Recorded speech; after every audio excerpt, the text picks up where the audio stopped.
Bienvenue au musée de Saint-Antoine-l'Abbaye, l'un des 11 musées du département de l'Isère. Je suis Géraldine Mosselin, directrice du musée, et aujourd'hui je vous convie à me suivre dans l'exposition temporaire de l'année d'or, une histoire tissée au XVIIe siècle.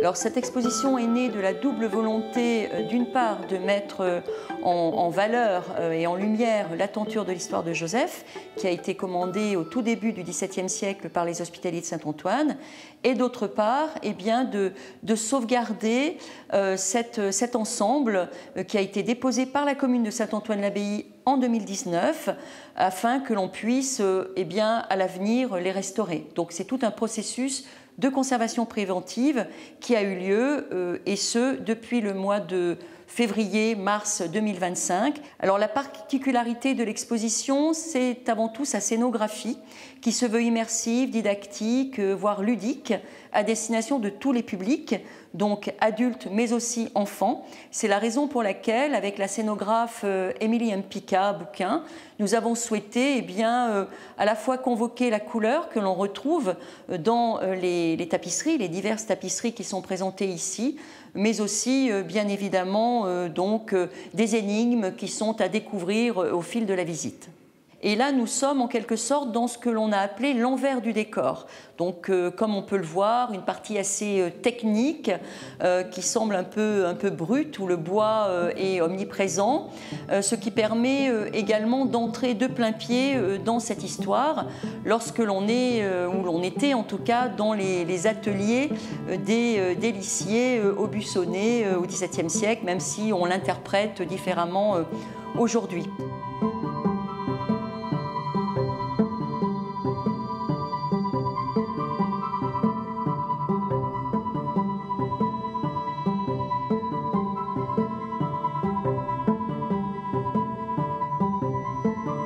Nous sommes ici devant un manuscrit prêté par la bibliothèque municipale de Grenoble et qui est très important.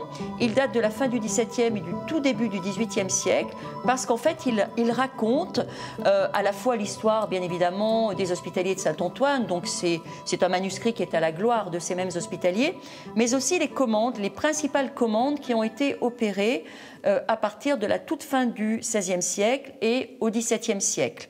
La tenture de l'histoire de Joseph a été commandée en 1623. Il faut dire que les Hospitaliers sortent d'une période extrêmement troublée, qui est celle des guerres de religion, et ce dès 1562. Donc des pillages, des exactions importantes vont avoir lieu, des bâtiments seront détruits ici même, et surtout le trésor de l'abbaye sera pillé. Des œuvres d'art seront également détruites. Donc il faut reconstituer le trésor, il faut remeubler le sanctuaire et bien évidemment par là même les appartements abbatiaux. Donc c'est dans ce contexte, on va dire, de renouveau artistique, dirais-je, que cette commande prend place. Et là, nous avons affaire à une commande assez particulière, un peu dans l'urgence, dirais-je, puisque cette tenture devait vraisemblablement exister. En tout cas, certaines pièces qui la composent devaient exister. Elle daterait possiblement de la fin du XVIe siècle. En tout cas, c'est ce que le style, on va dire, à la fois vestimentaire, à la fois le dessin, semble nous dire.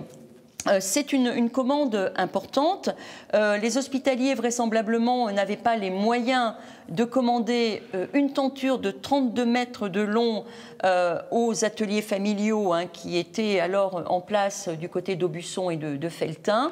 Et ils ont vraisemblablement plutôt commandé, notamment au marchand tapissier Léonard de Vialet, des pièces existantes en lui demandant d'adapter ces pièces. Autre document important présenté dans cette exposition, le prix-fait, autrement dit le contrat qui va lier les Hospitaliers de Saint-Antoine au marchand tapissier Léonard de Vialet.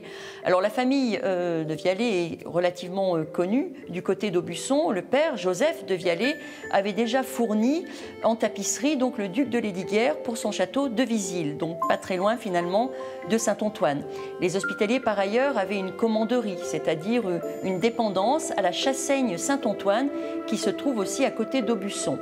Et donc dans ce contrat, il est clairement stipulé ce que Léonard de Vialet doit livrer au chapitre, à savoir effectivement cette tenture.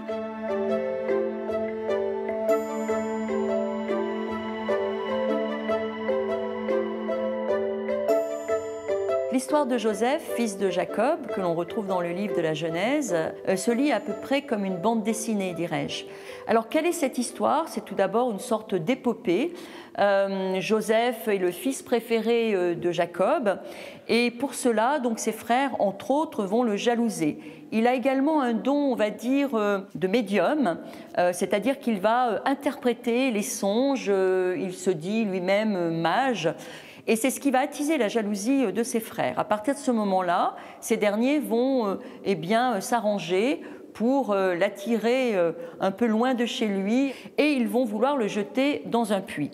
L'un d'entre eux, Ruben, va intervenir et va finalement réussir à convaincre ses frères de lui laisser la vie sauve et de le vendre plutôt à des marchands. Donc très rapidement, les frères de Joseph vont croire au père que le fils cadet est mort, a été dévoré par une bête sauvage. Joseph entre au service donc de Potiphar et sera tenté donc par la femme de ce dernier qui va l'accuser de violence à son égard. Très rapidement, et c'est ce que l'on voit dans l'une des scènes, elle se présente devant son époux et donc tend à son époux donc, le manteau de Joseph qu'elle lui a arraché lorsque celui-ci s'est enfui. Joseph va être emprisonné et en prison, comme bien évidemment on lui prête des dons de médium, il va interpréter les songes de deux hauts fonctionnaires de Pharaon, le panetier et le sommelier. À l'un, il promet la vie sauve, à l'autre, une mort certaine, notamment par pendaison. La scène donc se poursuit notamment par la présentation et l'interprétation des songes de Pharaon, lequel donc lui dit qu'il a vu en songe des épis de blé tout à fait flamboyants, mais aussi des vaches maigres et des vaches grasses. Donc le message est le suivant et Joseph donc va le lui expliquer, c'est-à-dire qu'il faut en fait faire des réserves de blé pour pouvoir sauver son peuple de la famine. Et c'est ce qui en fait, permettra à Joseph de triompher et donc d'obtenir, on va dire, une charge extrêmement importante à la cour de Pharaon. Joseph, à la fin, pardonne à ses frères qui se rendront en Égypte pour se procurer le blé salvateur.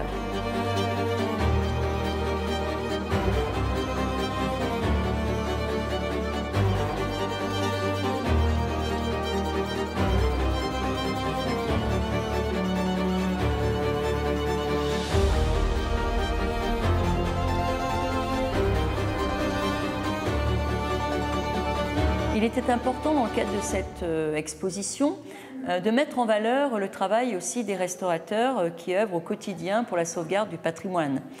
C'est le cas notamment de Gali Héritage, donc atelier de restauration basé à Montreuil, en région parisienne, et qui est dirigé par Martina Gali. Il s'agissait donc tout d'abord de déposer ces tapisseries. Donc en 2019, elles étaient depuis 1934 dans le cœur de l'église abbatiale. Elles étaient soumises, on va dire, aux aléas, c'est-à-dire climatiques d'une part, mais aussi à la lumière, exposées à la lumière et bien évidemment à la poussière. Donc c'est un travail de dépose qui a eu lieu tout d'abord, suivi d'un travail de dépose de la toile de doublage, puisque ces tapisseries étaient doublées, ensuite d'un retrait des anneaux. Donc ces tapisseries ont été déposées dans les réserves du musée départemental jusqu'à cette année, où il a été décidé de les confier de nouveau à Martina Gali, pour que cette dernière, donc à la suite d'une consultation bien évidemment, puisse les traiter en conservation préventive. Alors cela consiste tout d'abord à dépoussiérer une fois de plus les tapisseries, d'apposer donc une toile de doublage à partir du moment où ces dernières ont été nettoyées à l'eau dans un système à queue, donc le pH va être mesuré, etc. et contrôlé. Et notamment sera contrôlée, dirais-je, la stabilité aussi de la teinture.